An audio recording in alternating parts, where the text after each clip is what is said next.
Jadi tahap berikutnya kita coba untuk setting NAT-nya.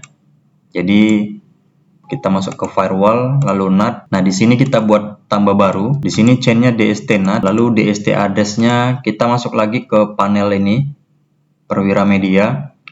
DST address-nya isikan IP publiknya.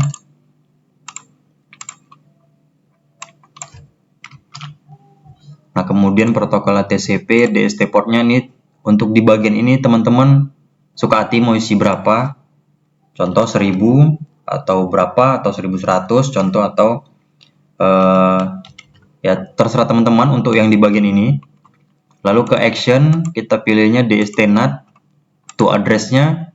Nah, bagian to address kita cari IP, contoh salah satu IP PPPoE. Oke, jadi ini saya ambil salah satu contoh aja. Di sini address-nya. Tapi sebelum teman-teman mau masukkan ke to address, di sini coba lakukan ping dulu. Di sini kita ping, dia berhasil replay. Nah, jadi si klien ini, Muhammad Nur ini, dia pakai TP-Link 820N. Sini kita masukkan ininya, IP-nya dia, lalu to port-nya 8080. Nah, 8080 ini udah saya set di settingan TP-Link-nya. Oke, jadi ini kita apply dulu. Sebagai contoh gini. Nah, saya masih terkonek di WiFi lokal saya.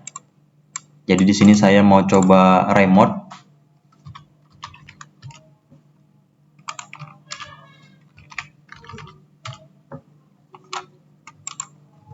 Nah, seperti ini secara lokal.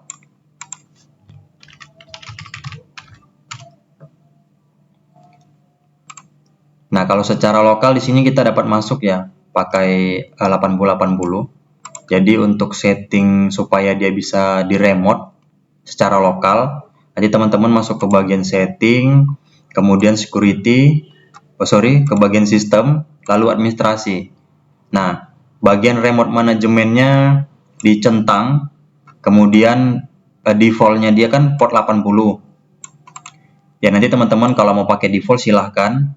Kalau mau 80 ya silahkan, terserah teman-teman. Jadi kalau misalnya di sini defaultnya 80, nanti di bagian ini, di bagian to port ini teman-teman cukup isikan 80 aja. Karena di sini saya settingnya port 8080, maka to portnya di sini saya buat 8080. Oke, jadi ini remote manajemennya sudah saya centang, dan bagian ininya ATT portnya saya isi juga 8080. Secara lokal ini udah bisa connect. Oke, jadi di settingan ini sudah selesai, sudah kita apply, dan di bagian NAT sudah ada rule-nya. Namun di sini belum jalan untuk hits-nya.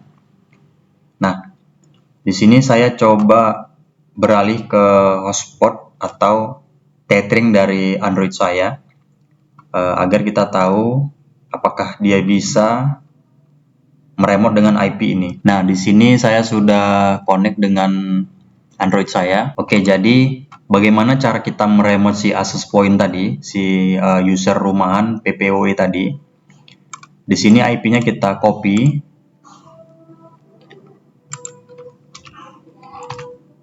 Lalu portnya tadi 1314.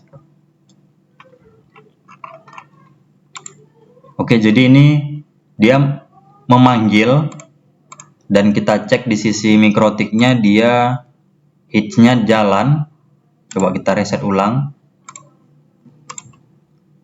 Nah dia jalan, akan tetapi dia tidak mau muncul ke loginnya si TP-Link.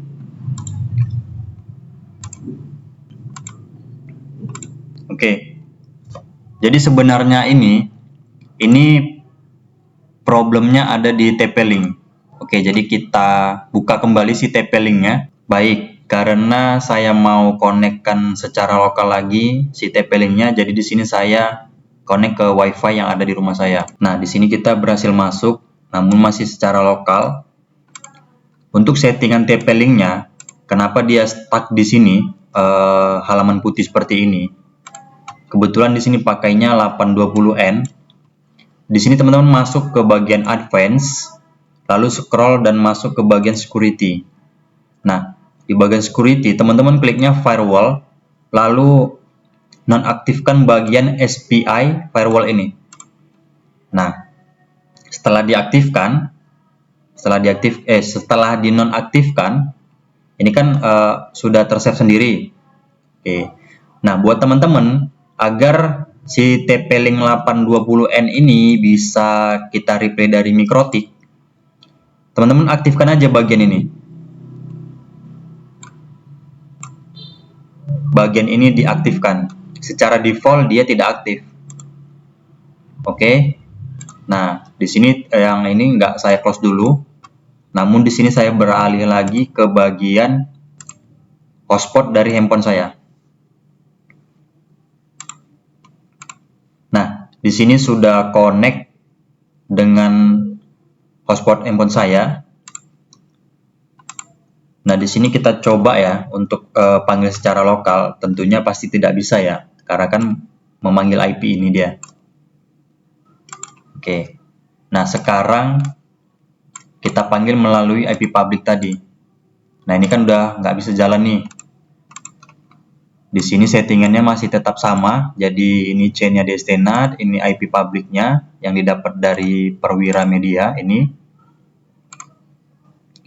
Lalu ini DST portnya yang kita isi custom atau terserah teman-teman mau isi berapa.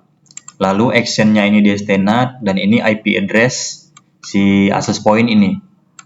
IP-nya masih sama, to portnya 8080.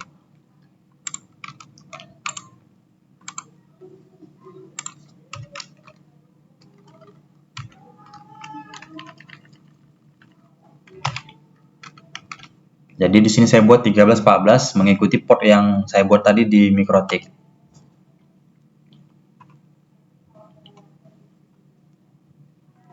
Oke, jadi di sini saya coba ganti ke user yang lain. Nah, ini IP-nya. Dan ini IP-nya sudah saya letakkan di sini. To portnya tetap 8080. Oke, jadi di sini kita coba panggil.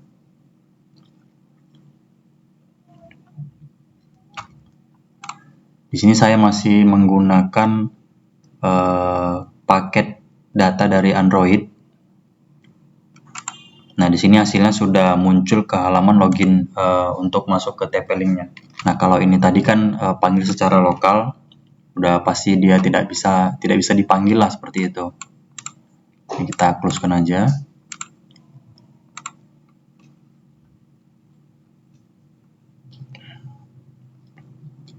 Nah, ini sudah masuk ke bagian dalam dari si TP-Link-nya. Nah, nanti buat teman-teman mungkin yang memakai TP-Link seri-seri terbaru, agar bisa di-remote dari luar, bagian security-nya ini, firewall, nah dicoba off-kan aja ininya SPI firewall-nya. Kalau ini fungsinya agar si access point bisa di-ping dari Mikrotik. Oke, jadi sekian dulu tutor dari saya. Semoga bermanfaat buat teman-teman. Terima kasih.